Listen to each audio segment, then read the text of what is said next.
Hello friends, আমরা চলে এসেছি নতুন একটি রেস্টুরেন্টের খোঁজ নিয়ে। এটি হচ্ছে দিল্লি রোডে। এটি কলকাতা থেকে বর্ধমান যাওয়ার পথে লেফট সাইডে যে কেএফসি পড়ে, কেএফসির পাশে অনেক রেস্টুরেন্ট হয়েছে, তার মধ্যে একটি হচ্ছে কলকাতা রসোই। এখানে ব্রেকফাস্ট থেকে আরম্ভ করে ডিনার পর্যন্ত সমস্ত খাবার অ্যাভেলেবেল এবং এখানে বেশ কিছু থালি রয়েছে যে থালিগুলো খুবই আকর্ষণীয় এবং খাবার যাবতীয় সমস্ত কিছু সম্পর্কে আরও ডিটেলসে বলবো, তার জন্য পুরো ভিডিওটি একটু দেখুন।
এখন আমরা রয়েছি হচ্ছে কলকাতা রসোই।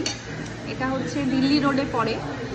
কলকাতা থেকে বর্ধমান যাওয়ার পথে যে দিল্লি রোড, সেই দিল্লি রোডের মধ্যেই ঠিক একটা জায়গা আছে যেখানে কেএফসি বা আদার্স অনেক রেস্টুরেন্ট পড়ে, সেখানেই একটা রেস্টুরেন্ট হচ্ছে কলকাতা রসোই। এখানে আজকে আমরা অন দ্য ওয়ে যাওয়ার সময় খাচ্ছি। এখন প্রায় বাজছে রাত, এখন বাজছে কটা? এখন কটা বাজছে?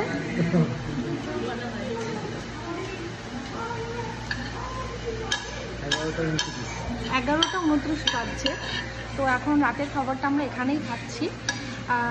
এখানে যেটুকু আমরা অর্ডার দিলাম, আমরা চিকেন কষা, রুটি, ভাত, ডাল আর ফুলকপি আলুর তরকারি আর পাঁপড় ভাজা, এগুলো আমরা খেলাম।